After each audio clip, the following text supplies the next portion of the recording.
yet another dimension to this spiraling uncertainty about local football. The question is, what is going to happen with Jamaica's home games in the upcoming World Cup qualifying campaign, assuming that the government don't budge and local football remains under lockdown?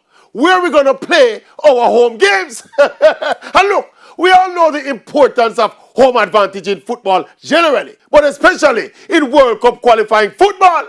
Jamaica would not have seen the World Cup finals in 1998 had it not been for our dominant control of what was then known as the office. So it would indeed be unthinkable for Jamaica, even without spectators, to give up home advantage in a World Cup campaign.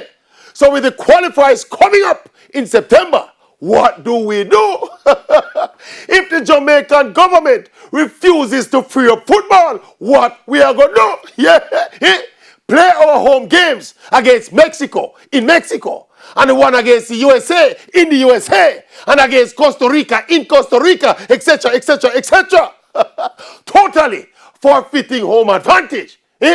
Why does it feel like Jamaica is heading back to the Stone Ages in football? I mean, we have such a good squad that can qualify for the World Cup, but it's like everybody, from the players to the JFF and now the government, everybody are chipping to try and destroy our World Cup dream.